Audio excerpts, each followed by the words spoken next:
Nadie te va a querer después de mí. Mauricio lo dijo sentado en la mesa, el teléfono en la mano, el plato todavía enfrente. Ni siquiera levantó la vista. Lo dijo como quien comenta el clima. Yo me quedé ahí, con la cuchara de mi abuela todavía en la mano. Repítelo, le pedí. Se rió, un resoplido corto. Ya me oíste. No lloré, no grité, no tiré nada contra la pared. Solo miré la cuchara en mis manos y pensé, ¿y si tiene razón? 6 meses después, yo tenía otro anillo puesto, comprometida con otro hombre, y Mauricio se había quedado solo, tratando de entender en qué momento perdió a la mujer que juraba que nadie más iba a querer. Me llamo Alejandra, 41 años, chef, Monterrey. Empecé en cocinas ajenas a los 19, lavando ollas en un restaurante de la Colonia del Valle, hasta que aprendí, plato por plato, a ganarme un lugar en la línea. Tengo la costumbre de probar la sal con el dedo antes de servir cualquier cosa. Mis cocineros ya saben que si me ven hacer eso, es mejor quedarse callados un segundo.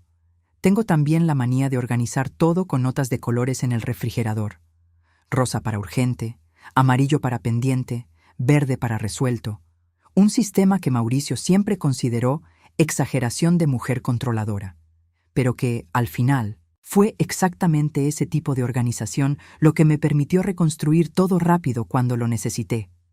No soy ninguna santa. Durante años me tragué comentarios que no debía haberme tragado.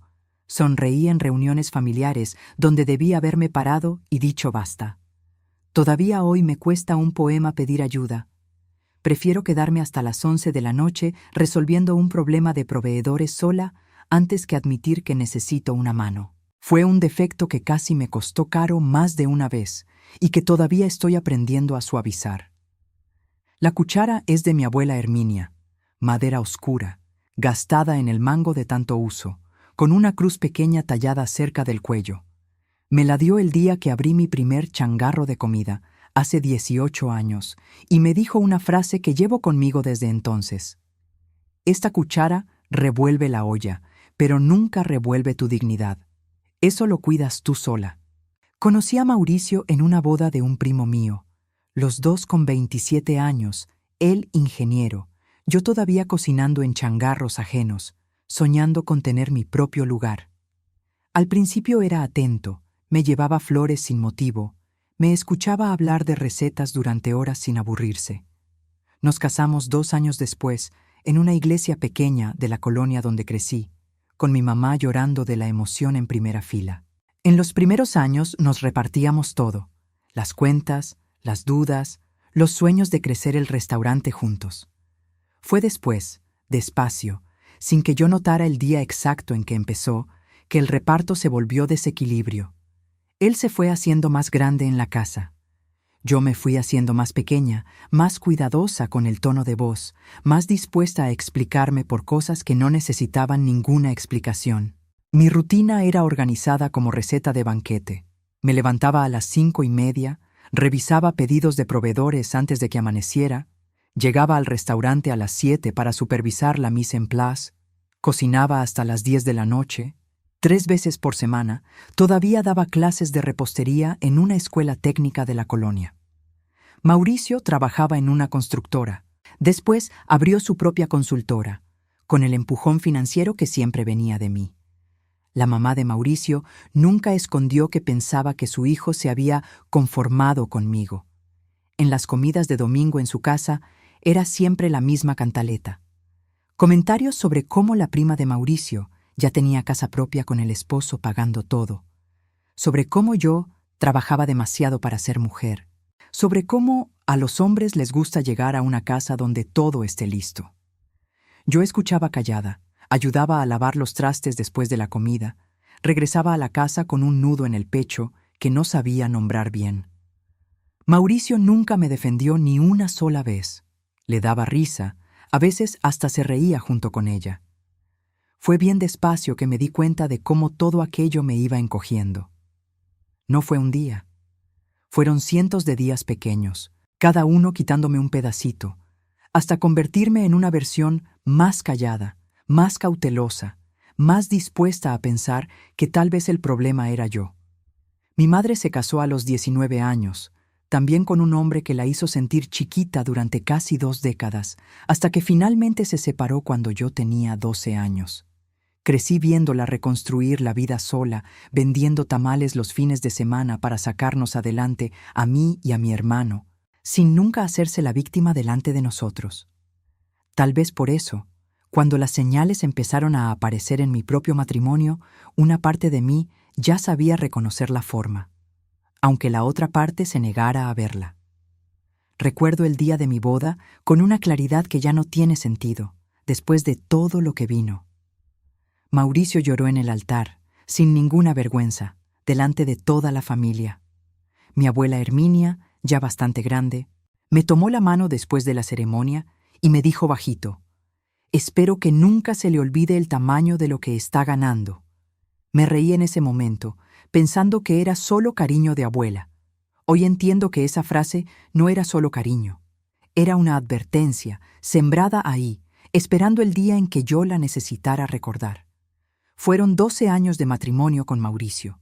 En esos 12 años, yo puse sola el enganche del local, 180,000 pesos que salieron de 6 años ahorrando propina por propina, turno doble los fines de semana.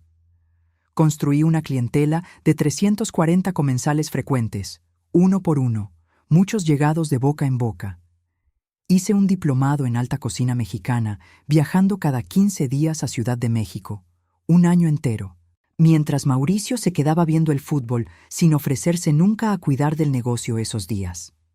Ayudé a mi hermano menor a terminar la universidad pagando la colegiatura durante 10 meses, cuando se quedó sin trabajo, y le presté 400,000 pesos a Mauricio para su propia consultora, dinero que nunca más se mencionó, mucho menos se devolvió. No cargo estas cosas como una lista. Viven en mí como cicatriz que ya no duele, pero que sigue ahí, si uno pasa el dedo despacio. Hay más. Fueron 150 comidas gratuitas que regalé, a lo largo de los años, a familias del barrio que pasaban por un mal momento. Mi manera de regresar algo de lo que la vida me dio cuando yo también pasé hambre de joven. Hice un curso de repostería francesa, 80 horas, los domingos en la mañana, mientras Mauricio dormía hasta tarde después de la cruda del sábado. Remodelé la cocina del restaurante 2 veces con dinero mío, la segunda vez ya pensando en abrir una segunda sucursal. Plan que guardé en el cajón por años, con miedo de molestar su rutina.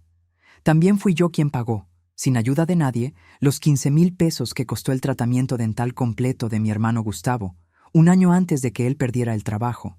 Porque en ese entonces él todavía no tenía seguro y el dolor de muelas no lo dejaba ni dormir. Mauricio se quejó esa vez de que yo siempre resolvía todo sola sin pedirle su opinión, como si su opinión alguna vez hubiera venido acompañada de una cartera abierta. Contraté a mi primera encargada de piso, doña Refugio, después de 4 años de restaurante sola, cuando finalmente tuve el valor de admitir que ya no podía cocinar y atender salón al mismo tiempo. Fue un salto de valentía financiera que tomé sola, un lunes cualquiera, sin consultarle a nadie, porque ya había aprendido, sin darme cuenta, que consultar significaba escuchar por qué no debía. Pagué también, durante 5 años, un seguro médico privado para mis padres. Después de que a mi papá le detectaran diabetes y el seguro social de su pueblo estaba saturado. Fueron casi 4,000 pesos al mes, sin falla, sacados de mi propio bolsillo, sin que Mauricio aportara un centavo. Él decía que no era su responsabilidad cuidar de mis padres, aunque yo había ayudado a su mamá más de una vez cuando lo necesitó. La primera señal llegó de una manera casi tonta. Estábamos cenando, los dos en silencio viendo el teléfono, y él comentó, sin despegar los ojos de la pantalla, que la nueva contadora de su consultora entendía las cosas más rápido que yo. No era sobre trabajo, era sobre todo, sobre cómo yo organizaba la casa, sobre cómo yo le hablaba, sobre cómo yo simplemente existía cerca de él. Me quedé callada un segundo, tratando de entender si aquello era de verdad una comparación o si yo estaba exagerando dentro de mi propia cabeza. Le pregunté, con la voz más ligera que pude armar: ¿Entiende más rápido qué cosa, Mauricio? Él se encogió de hombros. No sé, Las cosas, ella está más al día. Me reí, una risa cortita, sin ninguna gracia por dentro. Le dije que tal vez estaba cansado, que la consultora andaba pesada, que tenía sentido que estuviera más irritable. Me quedé dando vueltas a esa frase toda la noche, acostada de espaldas a él, buscando excusa tras excusa para no tener que admitir que algo había cambiado en la forma en que me miraba. Me lo tragué, como siempre lo hacía. La segunda señal fue un perfume diferente en su saco, un sábado en que dijo que se había quedado hasta tarde en una junta con proveedores. Estaba colgando el saco en el closet y el olor me detuvo a media respiración. No era su perfume, no era el mío. Era un olor dulce, casi empalagoso, que se me quedó pegado el resto de la noche. Le pregunté bajito, casi disculpándome por preguntar, si había estado cerca de alguien que usara un perfume fuerte. Puso los ojos en blanco, echó el cuerpo hacia atrás en el sillón y me dijo que estaba viendo cosas donde no las hay, que seguramente andaba cansada de tanto trabajar, que tal vez me convenía relajarme un poco más. La frase se me quedó dando vueltas toda la noche. No porque le creyera, sino porque una parte de mí quería creerle, solo para no tener que lidiar con el resto. Me fui a dormir con el olor todavía pegado en la nariz, aún después de lavar el saco, aún después de cambiar las sábanas, como si ese olor se hubiera vuelto parte del aire del cuarto. Me lo tragué, como siempre lo hacía. La tercera señal fue más fuerte que las otras dos juntas. Fui a buscar el gato hidráulico en la cajuela de su carro, un martes en la mañana, porque el mío tenía una llanta baja y yo tenía que abrir el restaurante a las 7. Encontré una bolsa de gimnasio que no era mía, escondida detrás de la llanta de refacción, morada, con un llavero de corazón colgando del cierre. Llevé la bolsa a la cocina, la puse sobre la mesa sin abrirla y esperé a que bajara a desayunar. Le pregunté quién había dejado eso en su carro. Miró la bolsa menos de un segundo y dijo que era de una clienta, que él le había dado un aventón por educación, después de una junta que había terminado tarde y que seguramente se le había olvidado sin querer. La explicación salió demasiado rápido, demasiado ensayada, para alguien que supuestamente estaba siendo sorprendido. Me quedé ahí parada con la taza de café en la mano, sintiendo el líquido enfriarse mientras él ya había vuelto a ver el teléfono, como si el tema estuviera cerrado. Esta vez no me lo tragué entero. Solo me tragué lo suficiente para seguir caminando hasta el restaurante, abrir el negocio y no dejar que se me notara nada. Recuerdo estacionar el carro en el lugar de siempre, respirar hondo 3 veces antes de soltar el cinturón y entrar por la puerta de la cocina con la misma sonrisa profesional de siempre. La sonrisa que había entrenado tanto para los clientes que ya sabía hacer con los ojos cerrados, aunque por dentro sintiera el piso cada vez más delgado. Hay algo que nadie te cuenta sobre vivir con un hombre así. Empiezas a entrenar tu propio silencio como quien entrena un músculo. Yo, que paso el día entero enseñando a mis cocineros a sazonar con precisión, estaba perdiendo la mía poquito a poco. Y lo peor no era que Mauricio mintiera. Lo peor era yo, cada vez mejor fingiendo que le creía. Tenía una encargada de piso, doña Refugio, 68 años, que llevaba conmigo desde el principio del restaurante. Un día me dijo, sin venir a cuento, mientras acomodábamos las mesas para la cena: «Chef, usted anda con los hombros más caídos de lo normal. ¿Está todo bien?» Le dije que sí, que solo estaba cansada. Pero esa pregunta se me quedó rondando el resto del día. Si hasta doña Refugio podía ver el peso que yo cargaba en el cuerpo, tal vez ya era hora de que yo también lo admitiera. Esa misma noche, ya en casa, me quedé viendo mis propias manos mientras lavaba los trastes de la cena, notando cómo temblaban un poco más de lo normal, y pensé, por primera vez sin espantar el pensamiento: algo está mal, y lo sé desde hace meses. Si todavía no estás suscrita, el botón está justo aquí abajo. Hay muchas más historias como esta esperándote. Dale ahora y regresa con nosotras. Fue un martes en la mañana antes de abrir el restaurante.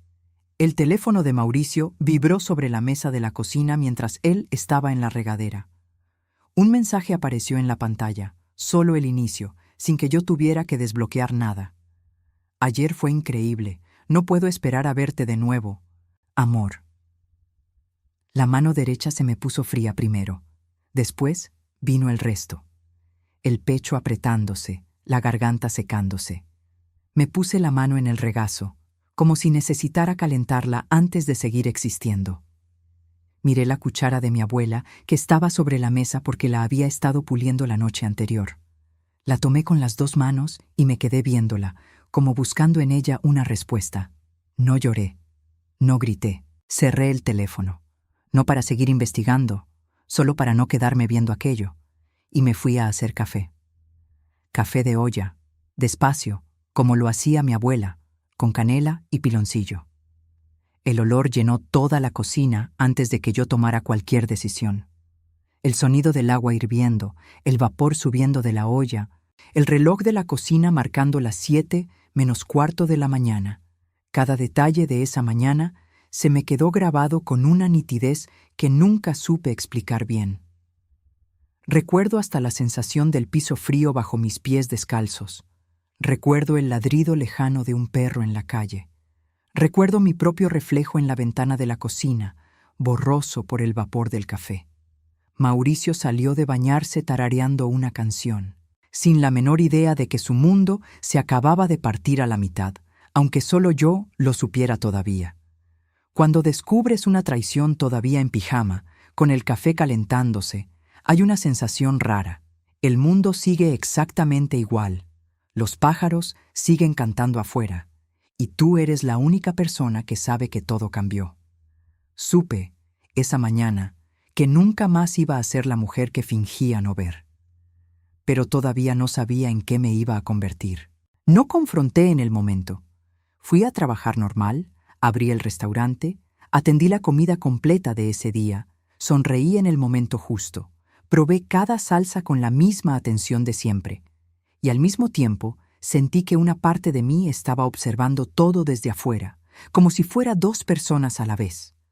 La chef competente del día y la mujer que, en la noche, se sentaba sola con la laptop abierta, juntando pieza por pieza un rompecabezas que nunca quiso armar. Durante 3 días junté pruebas, con la misma calma con la que organizo un menú de banquete complicado. El primer día encontré los horarios coincidiendo. Todos los martes y todos los jueves, entre las juntas de proveedores, había un espacio de 2 horas que no aparecía en ninguna agenda oficial de la consultora. El segundo día encontré su nombre: Fernanda, instructora de CrossFit en un gimnasio a 3 cuadras de su oficina. La misma bolsa morada. Encontré también, en el fondo de un cajón que él casi nunca abría, un recibo de hotel arrugado, de un lugar en la zona norte, fechado un sábado en que había dicho que estaba arreglando un problema del carro con un amigo mecánico. El tercer día descubrí que no era solo una. Había mensajes viejos, de casi 3 años atrás, para otra mujer, que se cortaron cuando ella descubrió que era casado y se enojó. Le llamé a mi mejor amiga, Susana, cocinera como yo, mi compañera desde que trabajábamos juntas en aquel changarro de la Colonia del Valle, y solo alcancé a decir, con la voz más controlada que he usado en mi vida: creo que descubrí algo que no quería descubrir. Se quedó en silencio del otro lado de la línea por un segundo, y después dijo solo: toma agua antes de seguir con esa frase. Le llamé a mi mamá hasta el tercer día, ya con todo organizado en una carpeta. Se quedó callada en el teléfono un buen rato y después dijo, con una calma que reconocí de lejos: yo sabía que este día iba a llegar, no porque lo deseara, sino porque conozco el tipo de silencio que él te hacía cargar. Fue la primera vez que alguien nombraba, en voz alta, lo que yo llevaba años sintiendo sin saber describir. Esos 3 días, aunque por fuera parecía que todo seguía normal, por dentro yo sentía que estaba viviendo 2 vidas al mismo tiempo. La chef que sonreía y probaba las salsas con calma, y la mujer que en la noche armaba pieza por pieza, la prueba de algo que llevaba meses negándose a admitir. Recuerdo, en particular, una tarde en que tuve que salir a la cocina a supervisar un plato, mientras por dentro sentía que el piso se me movía. Y aún así, mi voz salió firme, dando instrucciones sobre el punto de cocción del salmón, como si nada estuviera pasando. Cuando finalmente lo confronté, un domingo por la noche, con las pruebas impresas en una carpeta sobre la mesa de la cocina, no pidió perdón. Miró la carpeta, me miró a mí y dijo que yo me había vuelto aburrida desde que todo se volvió solo trabajo y rutina. Dijo que ya no tenía chiste, que 12 años de matrimonio pierden el chiste, así funciona esto. Le pregunté desde cuándo. Dijo que ya no importaba. Le pregunté si iba a terminar con Fernanda. Se rió, una risa cortita, cruel, y dijo que yo no tenía ninguna autoridad moral para exigir nada.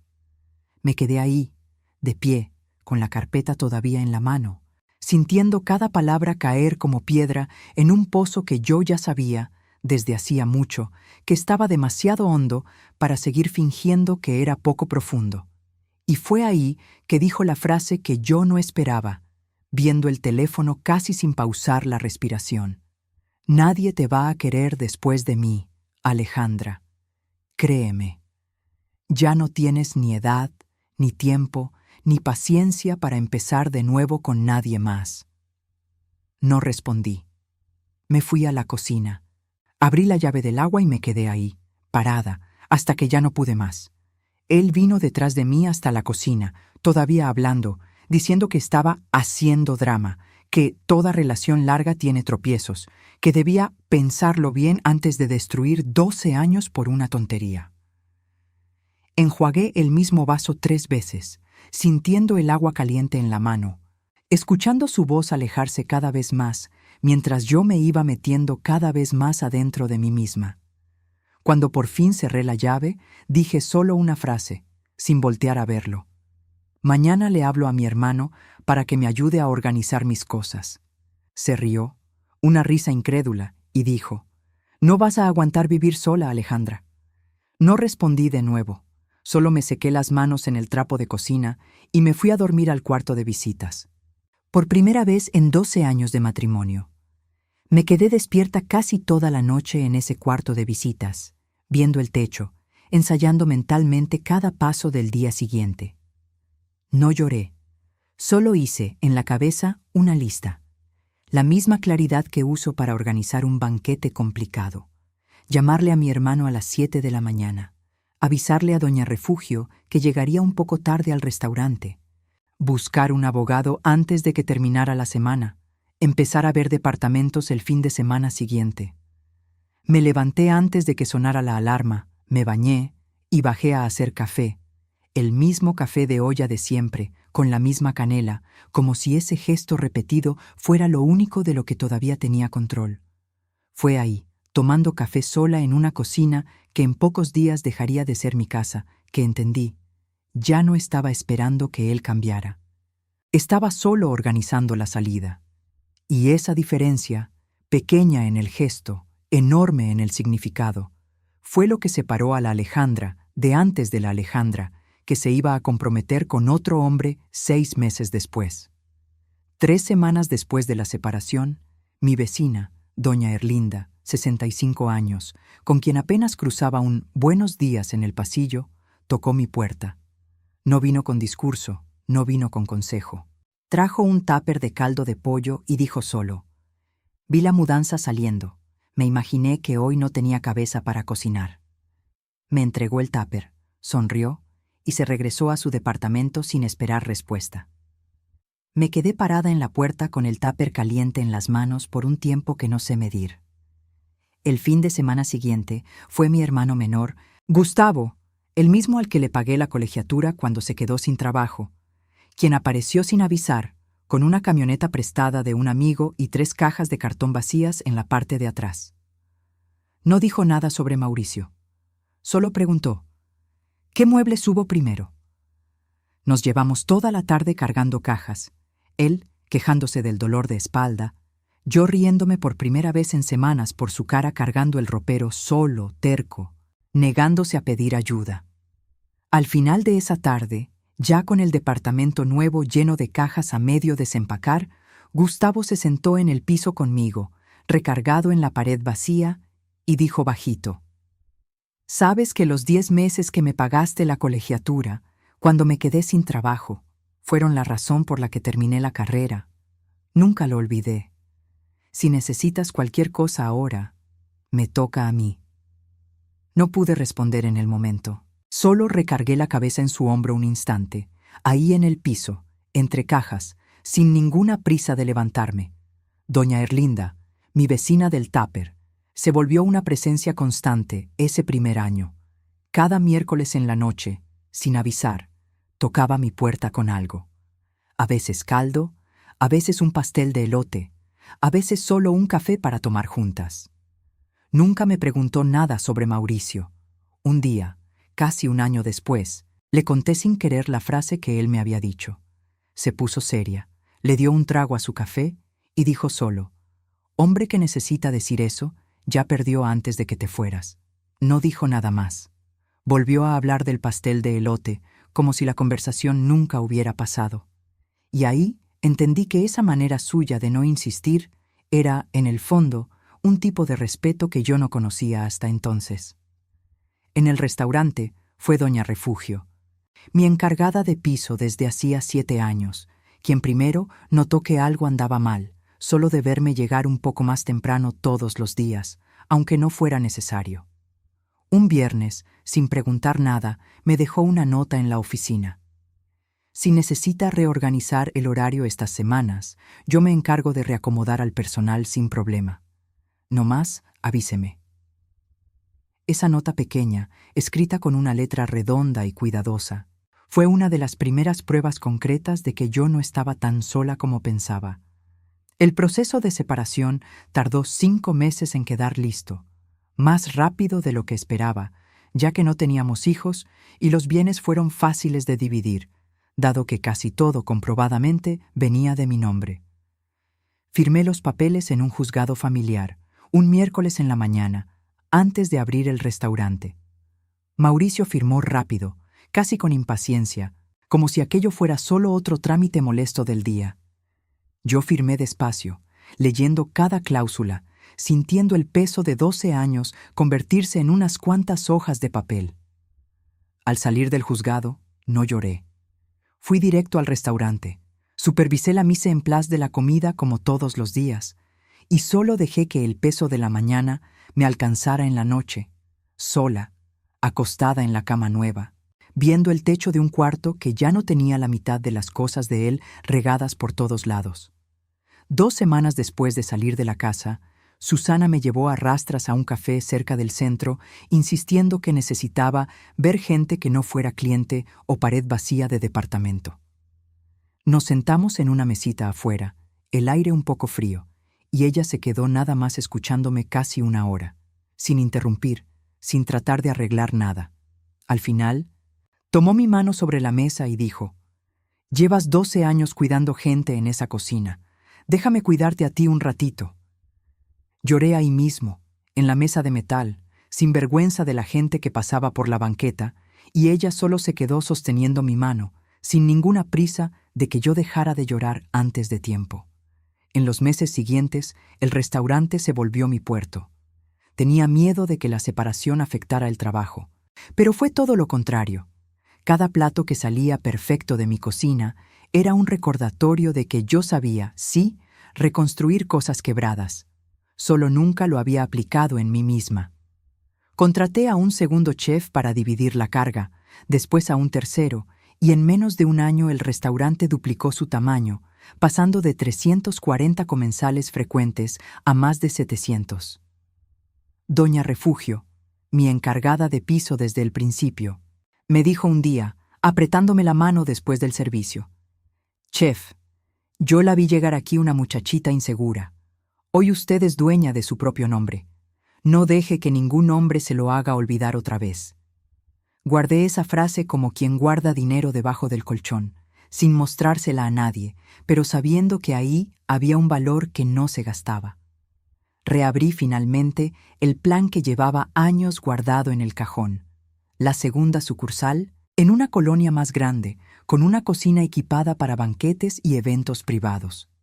Inauguré sola, sin pedirle permiso a nadie, cortando el listón simbólico con Gustavo y mi mamá a un lado, aplaudiendo.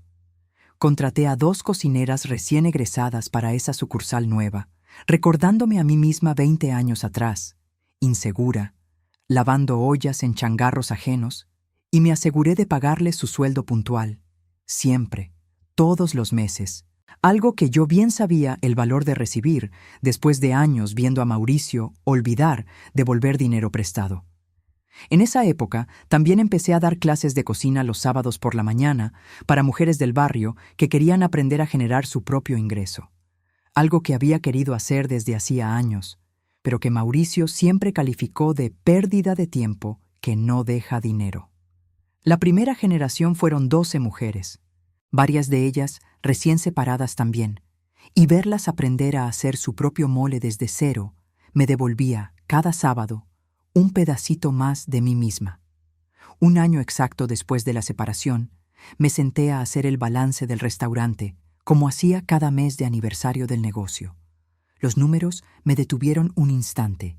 720 comensales activos, 3 cocineros contratados además de mí. Ganancias casi 3 veces mayores que en el año en que todavía compartía decisiones con Mauricio. Decisiones que, en la práctica, siempre ejecutaba yo sola, solo sin el crédito. Me acordé de los 180,000 pesos que puse sola de enganche, de los 400,000 que le presté a su negocio y nunca vi de regreso, de los 10 meses de colegiatura de Gustavo. Cada número antiguo, que antes dolía como pérdida, ahora servía nada más de regla para medir cuánto había crecido sin pedirle permiso a nadie. Imprimí el reporte, lo guardé en una carpeta y le llamé a mi mamá solo para contarle, sin ningún motivo más allá de las ganas de compartir eso con alguien que supiera el precio de cada línea de ese papel. Como 7 meses después de la separación, empezó a venir al restaurante una clienta frecuente, Daniela, 36 años, que siempre pedía mesa junto a la ventana y se quedaba horas sola con su laptop. Al principio yo solo la saludaba de lejos, pendiente de que su café no se enfriara, notando que casi siempre llegaba con los ojos un poco hinchados, como quien no ha dormido bien. Con el tiempo nos hicimos cercanas, y un día me contó, con la voz baja, que estaba saliendo de un matrimonio donde su esposo le repetía, casi las mismas palabras que Mauricio me había dicho a mí, que nadie más la iba a aguantar. No le di consejos. Solo le pregunté si tenía a alguien a quien llamar, y seguí sirviéndole su café con la misma atención de siempre. Meses después, Daniela llegó al restaurante con un ramo pequeño de flores.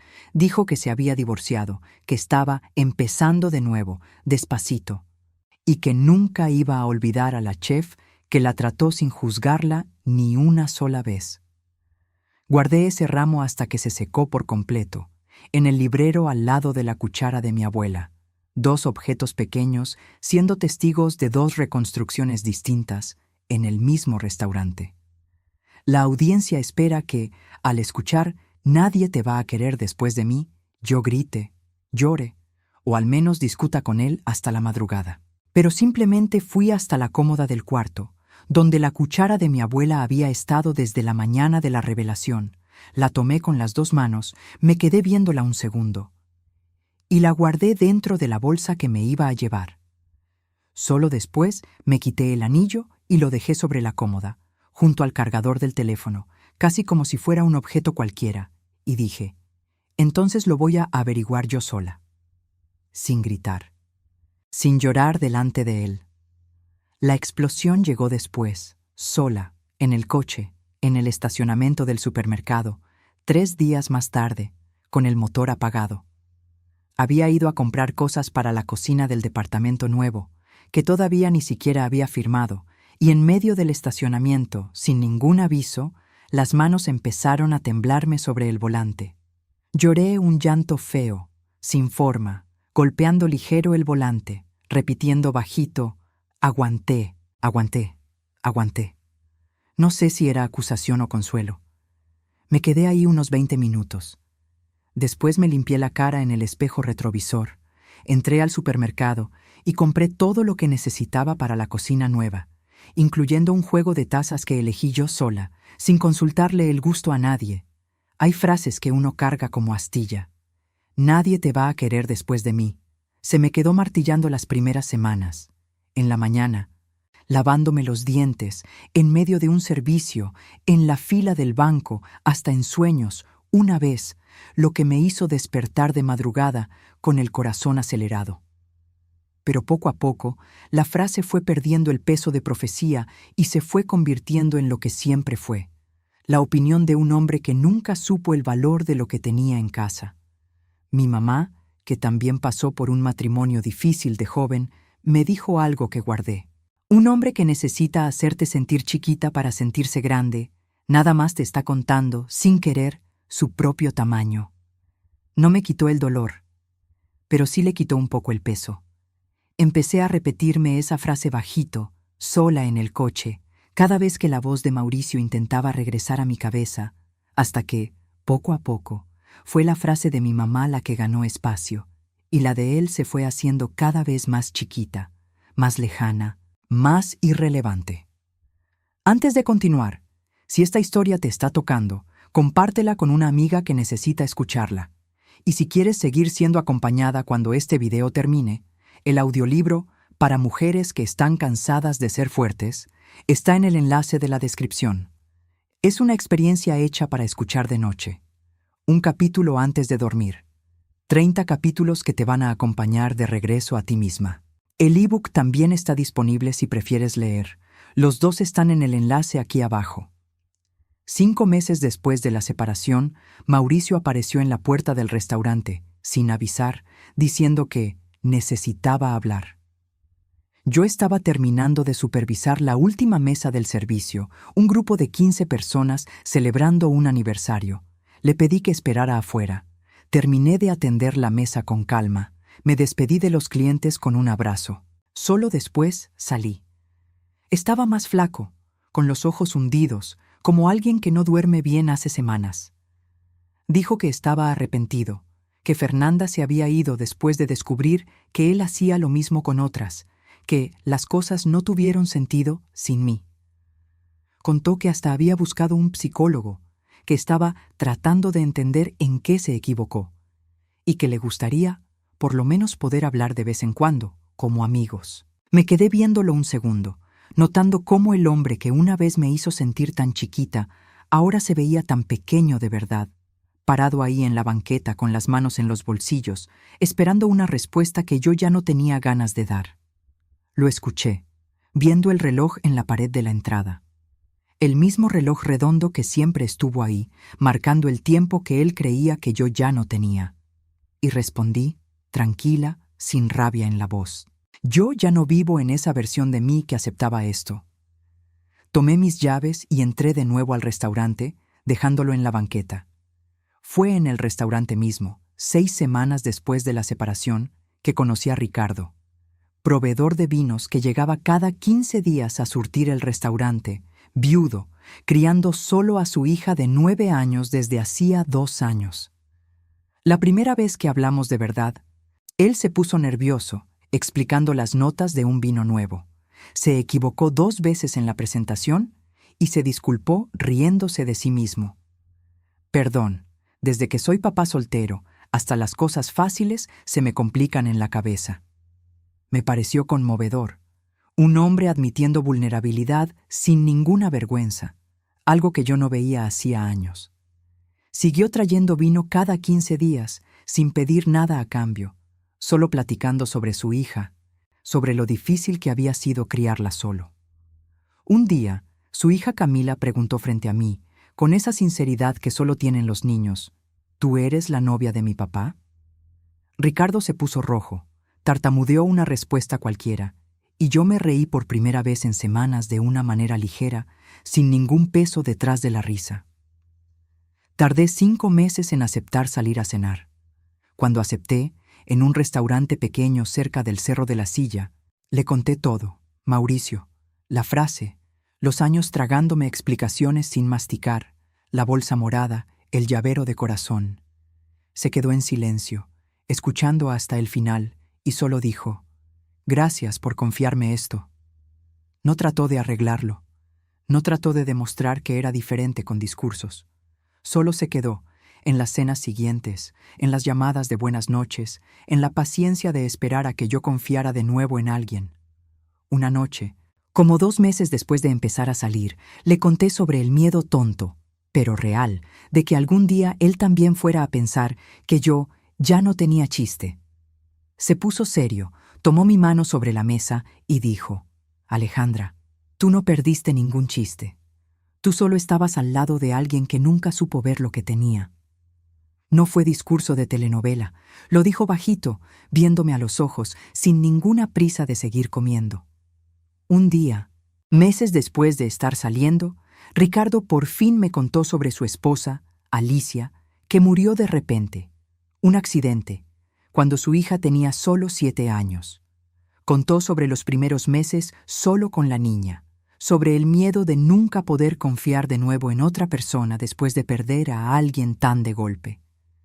No tenía prisa de amar otra vez, me dijo, pero tampoco tenía miedo. Solo esperaba reconocerlo cuando llegara el momento. Le tomé la mano sobre la mesa y no dije nada.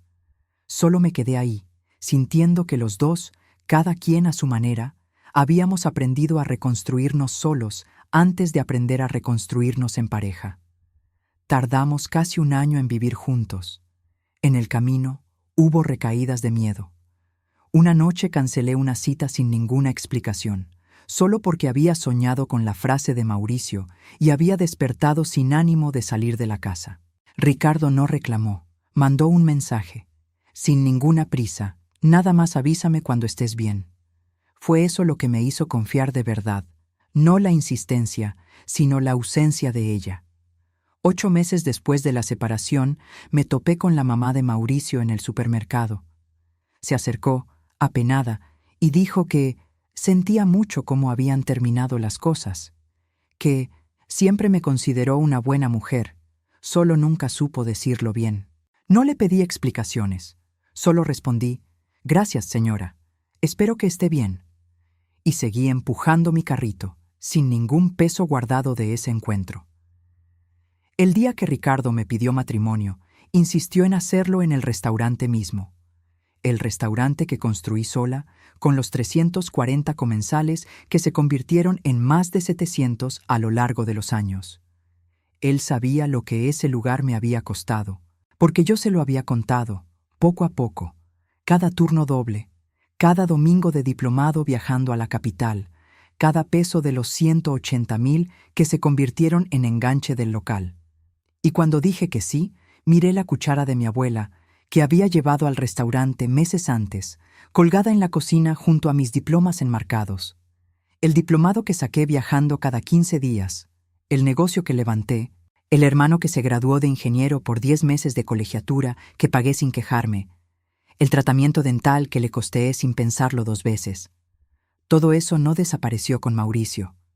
Siguió conmigo, y ahora era testigo de una vida elegida, no sobrevivida. La cuchara que antes me hizo dudar de mí misma se convirtió en la cuchara que fue testigo de mi sí. El mango gastado seguía siendo el mismo, pero quien la sostenía ya no era la misma mujer que se tragaba explicaciones sin masticar. El compromiso pasó exactamente 6 meses después del día en que Mauricio dijo que nadie me iba a querer después de él. Una coincidencia que solo noté cuando ya tenía el anillo puesto, viendo la fecha en el reloj de la entrada. Conté a los meseros y clientes que todavía estaban en el restaurante en ese momento. 12 personas, varias de ellas clientes frecuentes desde el principio, todos con los ojos llorosos. Doña Refugio, que estaba supervisando el cierre, se acercó nada más para abrazarme. Ricardo había coordinado todo con Doña Refugio semanas antes, sin que yo sospechara nada.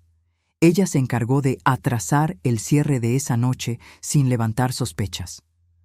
Cuando entré al salón después de terminar el último servicio, él estaba de pie junto a la cocina, donde colgaba la cuchara de mi abuela, con Camila, su hija, sosteniendo un cartel de cartón todo torcido que decía: «¿Dijo que sí?».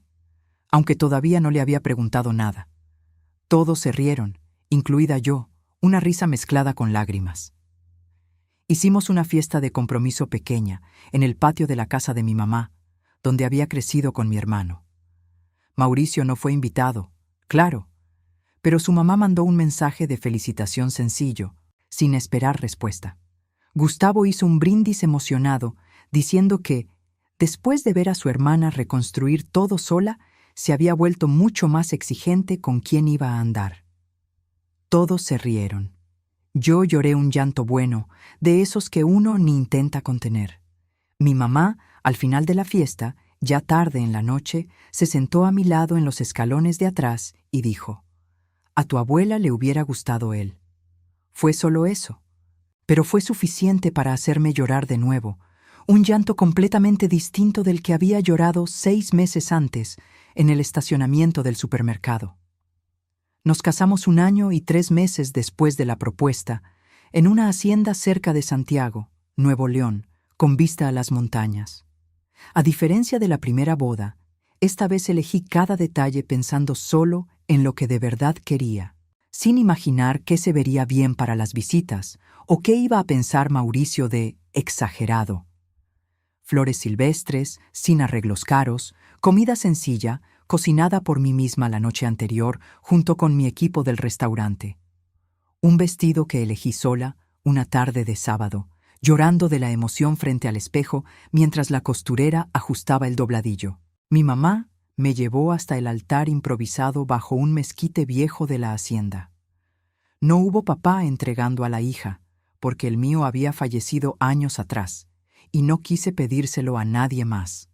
Fue mi mamá, con las manos todavía curtidas de décadas de vender tamales, quien me entregó a Ricardo, susurrándome al oído antes de soltarme el brazo. «Ahora sí, hija». La hija de Ricardo, ya con 10 años, fue quien llevó los anillos, seria como solo una niña en ocasión importante sabe estar, caminando despacio por el pasillo de piedra con un cojín bordado. En los votos, Ricardo dijo algo que guardo hasta hoy, palabra por palabra: «Yo no vine aquí a salvarte de nada, Alejandra. Tú ya te habías salvado sola mucho antes de que yo apareciera. Solo quiero el privilegio de caminar a tu lado mientras sigues siendo exactamente quien eres». Lloré todo el discurso, sin ninguna vergüenza, con Gustavo llorando también en primera fila, y doña Erlinda, mi vecina, sentada junto a mi mamá, abanándose con un abanico de papel. Cuando me tocó decir mis votos, temblé más de lo que imaginaba. Dije que durante mucho tiempo había creído que merecer amor era cuestión de encogerme lo suficiente para caber en el espacio que alguien decidiera darme. Dije que Ricardo me había enseñado lo contrario, que el amor de verdad no te pide encogerte, te pide espacio para crecer. La gente en las sillas aplaudió bajito, emocionada, y mi mamá se levantó de su silla sin poder contenerse, viniendo a abrazarme antes de que el oficiante terminara de hablar. La cuchara de mi abuela estuvo sobre la mesa de los novios durante toda la fiesta, al lado del pastel, por decisión mía. Quise que también fuera testigo de ese día, de la manera más literal posible. Varias personas comentaron: les pareció raro una cuchara de cocina vieja en una mesa de bodas, y yo solo respondía, sonriendo: «Es un asunto entre mi abuela y yo». En algún momento de la noche miré alrededor. Mi mamá riendo fuerte con doña Erlinda, Gustavo bailando torpe con su novia nueva, la hija de Ricardo dormida en una silla con el saco de su papá encima, y sentí, por primera vez de forma tan completa, que la frase que Mauricio había dicho 6 meses antes de que yo me comprometiera no tenía absolutamente nada que ver con la mujer que era yo, tenía solo que ver con el tamaño pequeño de su propia mirada. Viajamos a Cancún la semana después de la boda, solo nosotros dos. La hija de Ricardo se quedó con su abuela materna, que ya se había vuelto una especie de segunda madre, para mí también, en ese tiempo. Pasamos los días sin ninguna prisa, nadando en la mañana, durmiendo siesta después de la comida, cenando despacio mientras el mar se oscurecía. Una tarde caminamos por la playa casi 1 hora sin decir nada, solo tomados de la mano, y me di cuenta de que ese silencio no pesaba nada. Era distinto por completo del silencio que yo cargaba durante 12 años de matrimonio.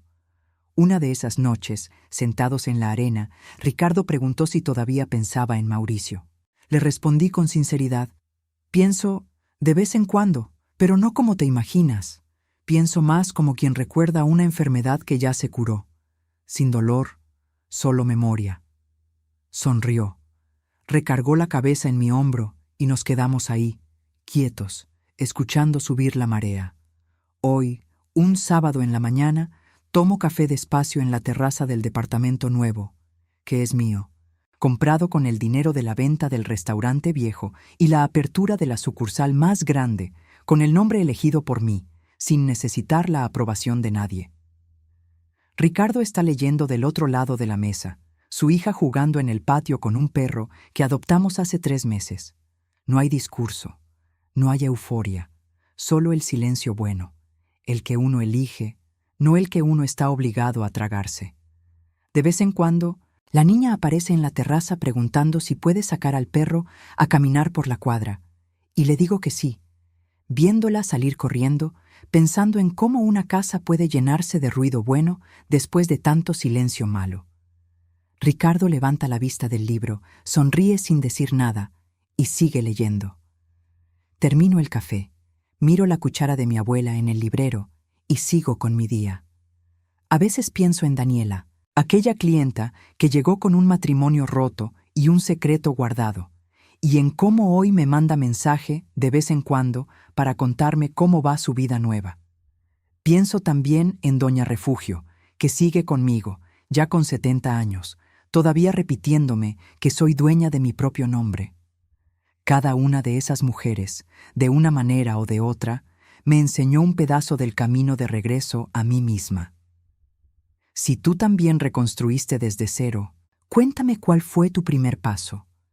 A veces pienso en escribirle una carta a la Alejandra de hace 1 año y medio, aquella que estaba parada en la cocina sosteniendo la cuchara de su abuela, sin saber si la frase de él era verdad.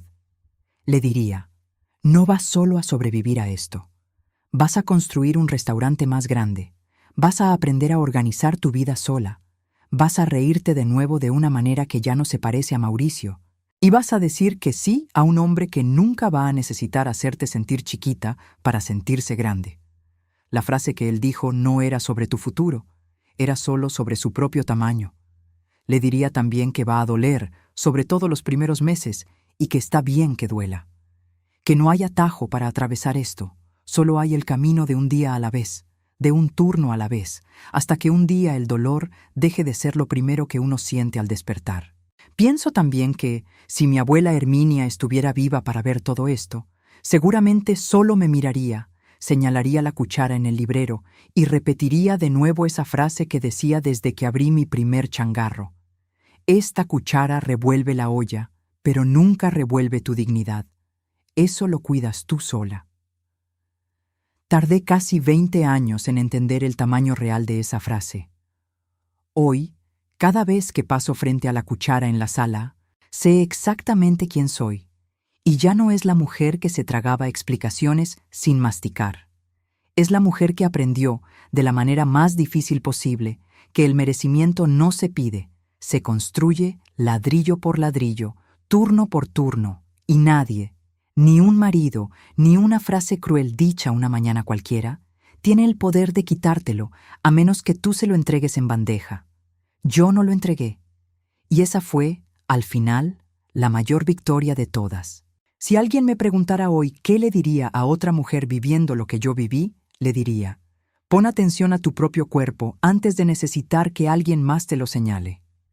Pon atención al momento en que empiezas a explicarte por cosas que no necesitan explicación. Pon atención al silencio que va creciendo dentro de casa, porque no aparece de un día para otro. Se instala despacio, día tras día, hasta volverse rutina. Y cuando por fin te des cuenta, recuerda que el tamaño de tu reconstrucción no depende del tamaño del daño, depende solo de tu decisión de empezar. A veces, en las clases de los sábados, alguna de mis alumnas me pregunta cómo hice para salir adelante. Yo nunca doy discursos largos, solo les digo: Un plato a la vez, un cliente a la vez, un día a la vez. Nadie reconstruye una vida entera de golpe. Se reconstruye en pedacitos, casi sin darse cuenta. Hasta que un día uno voltea para atrás y ya no reconoce a la mujer que empezó ese camino. Antes de irte, si esta historia tocó algo dentro de ti, quiero que sepas que el ebook para mujeres que están cansadas de ser fuertes fue escrito exactamente para ese lugar en el que estás. No es autoayuda, no es receta, es un libro que se sienta a tu lado y se queda. 30 capítulos. El enlace está en la descripción. Si prefieres escuchar, el audiolibro también está ahí.